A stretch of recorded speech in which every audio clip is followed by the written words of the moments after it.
Hello everyone. तो आज की वीडियो बिहार की राउंड 2 की सीट मैट्रिक्स को देखते हुए सेकंड राउंड की एक्सपेक्टेड कट ऑफ के बारे में होने वाली है। तो इसमें हम बात करेंगे कि राउंड 1 की कट ऑफ क्या गई थी और प्रीवियस और रिवाइज में डिफरेंस क्यों आया था, इसका रीज़न पे बात करेंगे। और आपके राउंड 2 में क्या एक्सपेक्टेड कट ऑफ होने वाली है गवर्नमेंट और प्राइवेट की, वो देखेंगे। और कितनी सीटें राउंड 2 में आई है, किस कैटेगरी में, ये सभी पर बात करने वाले हैं इस वीडियो में। तो चलिए सबसे पहले हम लोग सीट मैट्रिक्स के ऊपर बात कर लेते हैं कि किस कैटेगरी में कितनी सीटें आपकी वैकेंट हुई है राउंड 2 के लिए। तो यहाँ पर अगर गवर्नमेंट MBBS की बात करें तो जनरल में आपकी 129 सीट है, वही जनरल फीमेल में 43 सीटें आपकी आई है। EWS में 22 एंड EWS फीमेल में आपकी 10 सीटें वैकेंट है। BC कैटेगरी की बात कर ले तो यहाँ पे 35 सीटें आपकी वैकेंट है और BC फीमेल में आपकी 4 सीट MBBS के लिए वैकेंट है। अगर हम बात कर लेते हैं EBC कैटेगरी की तो EBC कैटेगरी में आपकी 33 सीटें वैकेंट है, जिसमें से 27 सीट EBC की है और EBC फीमेल में आपकी 6 सीट आपकी वैकेंट है। अब हम बात कर लेते हैं SC कैटेगरी की। SC कैटेगरी में आपकी 23 सीट MBBS में वैकेंट है जो कि जनरल की है, और SC फीमेल में आपकी जो सीटें वैकेंट है वो 12 है। ST में 3 सीटें आपकी वैकेंट है और ST फीमेल में आपकी एक भी सीटें वैकेंट नहीं है। अगर हम डिसेबिलिटी कोटा की बात कर ले तो डिसेबिलिटी कोटा में 29 सीटें हैं। और आखिरी में गवर्नमेंट में RCG कैंडिडेट जो है रिजर्व कैटेगरी फॉर गर्ल्स, इनके लिए 5 सीटें वैकेंट है अभी राउंड 2 के लिए। और अब हम बात कर लेते हैं कि प्राइवेट में MBBS की सीटें की वैकेंसी की क्या स्टेटस है। तो आइए देख लेते हैं। हिमालयन मेडिकल कॉलेज जो है पटना में है, इसकी जनरल में 11 सीट खाली है और NRI में 7 सीट खाली है। RDJ मुजफ्फरपुर की बात कर ले तो यहाँ पे जनरल में 16 सीटें खाली है और NRI में 17 सीटें खाली है। नेताजी सुभाष की देख लें तो यहाँ पे जनरल में 17 और NRI में 11। वहीं लॉर्ड बुद्धा की बात करते हैं तो लॉर्ड बुद्धा में 6 सीट और NRI में मात्र 3 सीटें खाली है। NMCH सासाराम जो है वहाँ पे आपकी जनरल में 14 सीटें हैं और NRI में भी 14 ही सीटें खाली है। अब हम बात कर लेते हैं श्री नारायण सहरसा की, तो यहाँ पे भी जनरल में 12 सीटें खाली है और NRI में 20 सीटें खाली है। और अब हम माइनॉरिटी कॉलेज देख लेते हैं तो माइनॉरिटी कॉलेज में कटिहार मेडिकल कॉलेज में आपकी जनरल की 10 सीटें, मुस्लिम माइनॉरिटी की 2 सीटें और NRI की 15 सीटें खाली है अभी तक। मधुबनी मेडिकल कॉलेज जो कि ये भी मुस्लिम माइनॉरिटी कॉलेज है, यहाँ पर आपकी जनरल की 5 सीटें खाली है, मुस्लिम माइनॉरिटी में 3 सीटें खाली है और NRI कैंडिडेट के लिए 19 सीटें खाली है यहाँ पे। माता गुजरी मेडिकल कॉलेज की बात कर लें तो यहाँ पे जनरल में 7, सिख माइनॉरिटी के लिए 2 सीटें खाली है और NRI के लिए 4 सीटें खाली है। तो यही है आपकी सीट मैट्रिक्स जो कि राउंड 2 के लिए वैकेंसी आई है। यहाँ पे मैं आपकी छोटी सी एक डाउट क्लियर करना चाहता हूँ। जो भी टॉप कॉलेज की सीटें खाली है, यहाँ पे कुछ कैंडिडेट सोच रहे होंगे कि यहाँ पे उन्हें फ्रेश अलॉटमेंट होगा, तो ये आपका सोचना बिल्कुल भी गलत है। उस टॉप कॉलेज में जो वैकेंसी सीट है वहाँ पे क्या होगी, अपग्रेडेशन के थ्रू कैंडिडेट जाएंगे। ये मैं गवर्नमेंट की बात कर रहा हूँ। वहाँ पे क्या होगा कि अपग्रेडेशन के थ्रू कैंडिडेट वहाँ पे शिफ्ट हो जाएंगे और जो कैंडिडेट अपनी सीट पुरानी वाली छोड़ेंगे वहाँ पे आपकी फ्रेश अलॉटमेंट होगी। ये राउंड 2 में यही होने वाला है। खैर अगर अपग्रेडेशन में बात करें तो राउंड 2 से राउंड 3 में बहुत अपग्रेडेशन नहीं होने वाला है, क्योंकि वहाँ पे सीटें ऑलमोस्ट सेकंड राउंड में ही आपकी फुल हो जानी है। तो वहाँ पे क्या हो जाएगा कि आप अपग्रेडेशन लें या ना लें, आपकी जो राउंड 2 की सीट है मोस्टली 99% जो स्टूडेंट है उनके लिए वही राउंड 2 वाली सीट ही फिक्स होगी। तो यहाँ पे अपग्रेडेशन लेके फ़ायदा भी नहीं है, लेकिन आप अपनी मर्ज़ी से ज़रूर करा सकते हैं। अब हम बात कर लेते हैं कि राउंड 1 की कट ऑफ क्या हुई है, उसके हिसाब से हम राउंड 2 की एक्सपेक्टेड कट ऑफ आपको बताने वाले हैं। तो राउंड 1 में जो कट ऑफ थी उसमें बहुत सारे डिफरेंस देखने को मिले थे। जो प्रीवियस राउंड 1 थी जिसको कैंसिल कर दिया गया था, उसके कंपेयर में जो न्यू रिवाइज आपकी राउंड 1 थी उसमें, तो यहाँ पे क्यों चेंजेज हुई थी, क्यों कट ऑफ थोड़ी सी हाई हो गई थी, किसी किसी कैटेगरी में तो सेम रही थी। अब क्या रीज़न है यहाँ पे देख लेते हैं। तो सबसे पहले हम राउंड 1 की कट ऑफ के ऊपर बात कर लेते हैं। यहाँ पे मैं प्रीवियस और रिवाइज दोनों को कंपेयर करने वाला हूँ ताकि आपको क्लियर हो सके कि आखिर क्या यहाँ पे दिक्कतें हुई थी और क्या यहाँ पे फ़ायदे हुए थे और क्या घाटे हुए थे कैंडिडेट को। तो सबसे पहले हम लोग जनरल कैंडिडेट की बात करते हैं। तो जनरल कैंडिडेट में जो सबसे लास्ट रैंक पे मिला है वो 12,508 था, जो रिवाइज राउंड 1 में था, जिसकी मार्क्स थी 670 और स्टेट क्लोजिंग रैंक थी 597। और यहीं पे आप अगर प्रीवियस राउंड की बात करते हैं तो यहाँ पे 585 तक मिली थी। तो देखिए रिवाइज जो राउंड 1 थी इसमें कट ऑफ आपको डाउन देखने को ही मिली है, मतलब कि आपकी स्टेट क्लोजिंग रैंक नीचे ही जाके बंद हुई है, जो कि आपकी प्रीवियस राउंड 1 में 585 पे बंद हुई थी। इसका रीज़न क्या है तो मैं आपको यहाँ पे साफ साफ बता दे रहा हूँ। जो जनरल कैंडिडेट होते हैं वो काफ़ी मेरिटोरियस स्टूडेंट होते हैं, उनके पास हाई मार्क्स होते हैं और वो अच्छे रैंक लेके बैठे रहते हैं। तो उन्हें क्या हुआ होगा, तो उनके साथ ये हुआ होगा कि उन्हें ऑल इंडिया कोटा राउंड 1 या राउंड 2 में बहुत बेहतर कॉलेज मिल गए होंगे। तो यहाँ पे जो चॉइस फिलिंग थी उसमें उन्होंने एडिट करके कुछ कॉलेज हटा दिए होंगे, तो उसके कारण ये कट ऑफ डाउन चली गई है आपकी बिहार स्टेट की। ये है रीज़न। दूसरा अगर हम बात कर लेते हैं जनरल फीमेल में, तो यहाँ पे भी आप देख सकते हैं जो SKMCH मुजफ्फरपुर है, यहाँ पे सबसे लास्ट कैंडिडेट को मिला है जिसके रैंक थी 13,337। यहाँ पे इनकी स्टेट क्लोजिंग रैंक बनी है 661 और मार्क्स 669। अगर हम प्रीवियस राउंड से कंपेयर कर जाए तो यहाँ पे 657 स्टेट क्लोजिंग रैंक पर आपको भागलपुर का कॉलेज मिला था, अब 661 पे SKMCH मुजफ्फरपुर अलॉट हो चुका है। तो यही है आपकी जो रीज़न जो मैंने बताया था, कुछ कैंडिडेट ने ऑल इंडिया कोटा को सेलेक्ट किया और अपनी चॉइस यहाँ से हटा ली है, जिसके कारण कट ऑफ थोड़ी सी यहाँ पे डिक्रीज़ मिली है। कुछ कैटेगरी में अपर साइड भी देखने को मिला, उसकी क्या रीज़न है वो भी आइए बताते हैं हम। तो चलिए हम लोग नेक्स्ट कैटेगरी पे बात कर लेते हैं, जो कि BC कैंडिडेट के लिए होने वाला।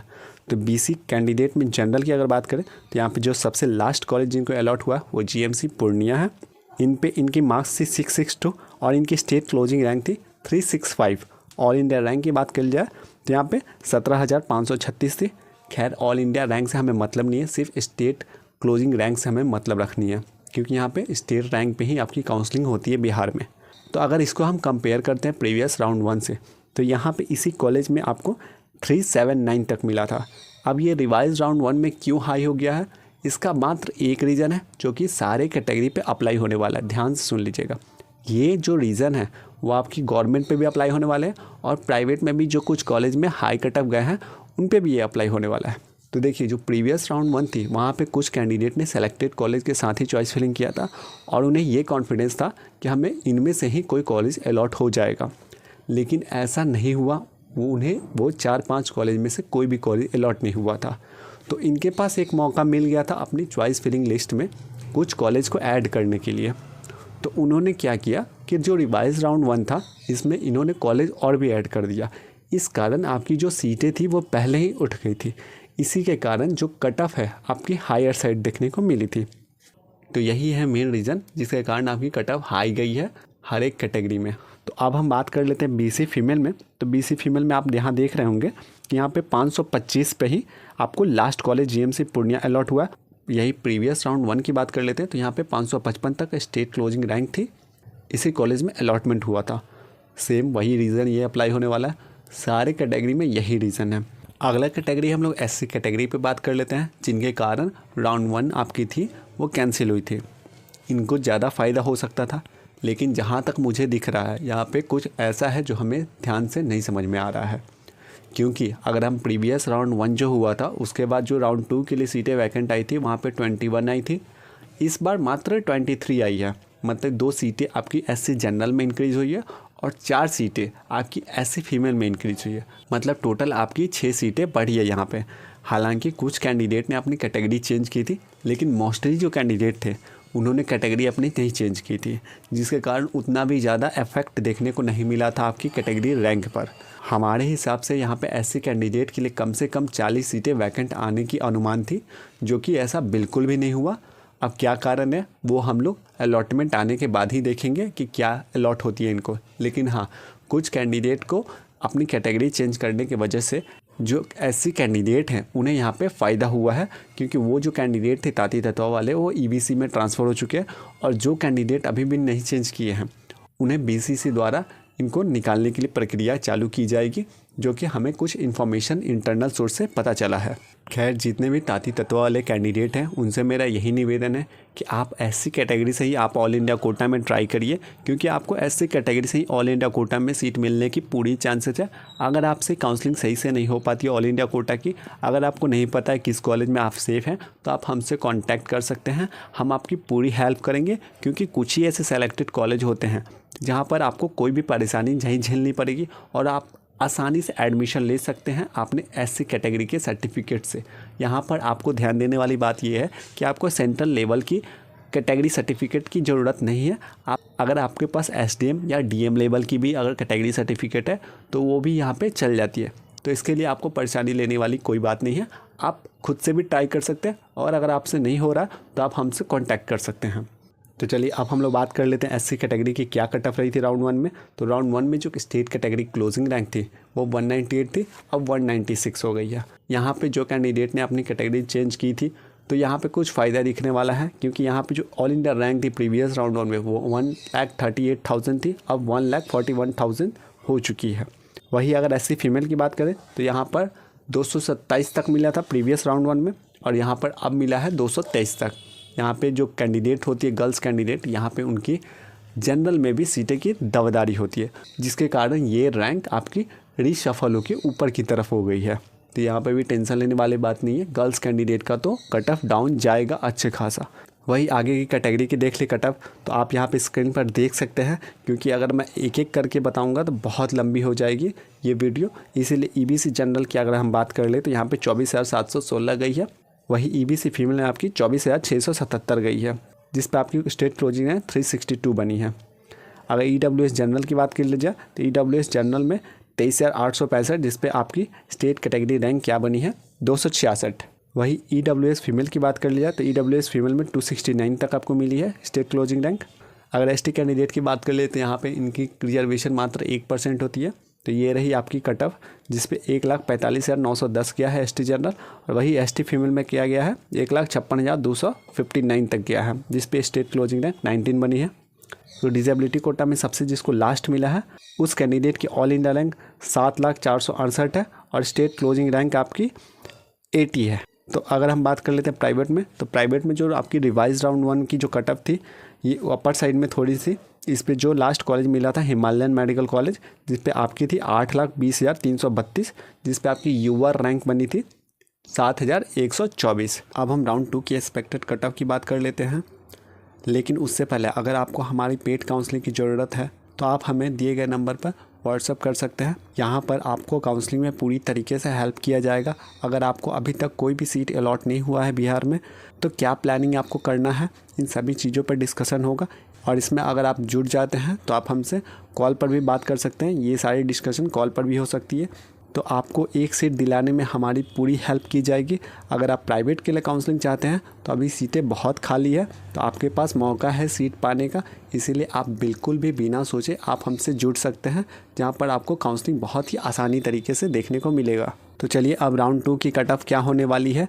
तो सबसे पहले हम लोग प्राइवेट की बात कर लेते हैं। तो प्राइवेट में आपकी युवा रैंक 7,400 से 7,500 के बीच में देखने को मिल सकती है, क्योंकि यहाँ पे कोई भी फ्रेश रजिस्ट्रेशन नहीं हुआ है और सीटें भी अच्छी खासी खाली है, इसलिए ये रैंक नीचे जाएगा अच्छा खासा।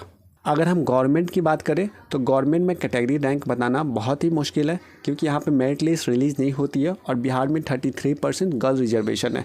तो कितने कैटेगरी रैंक के अंदर कितनी गर्ल्स है, जब तक ये नहीं पता चल पाएगा तब तक हम कोई एग्जैक्ट कैटेगरी रैंक आपको बता नहीं सकते हैं।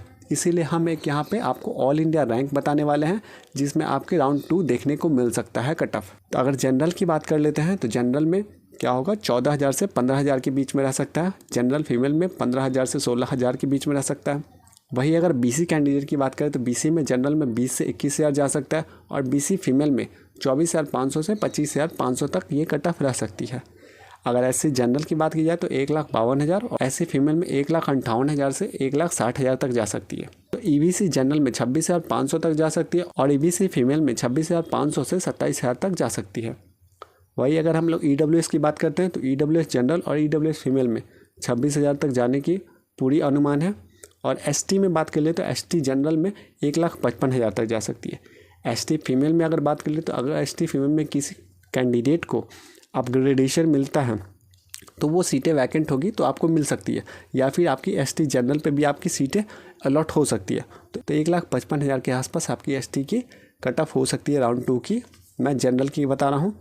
अगर डिसेबिलिटी कोटा की बात की जाए तो डिसेबिलिटी कोटा में 8 लाख रैंक तक बहुत ही आसानी से जा सकता है ये। तो यही है आपकी राउंड 2 की एक्सपेक्टेड कट ऑफ।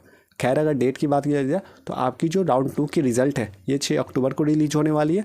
फिर आप 7 और 8 अक्टूबर को आप एडमिशन करा सकते हैं, वेरिफिकेशन करा सकते हैं। हालांकि ये टाइम बहुत ही कम है, लेकिन इसमें ही आपको पूरी काउंसलिंग आपको कंप्लीट करनी पड़ेगी। जैसे ही राउंड 2 की रिज़ल्ट रिलीज होगी आपको हम एग्जैक्ट कट ऑफ के ऊपर वीडियो बना देंगे।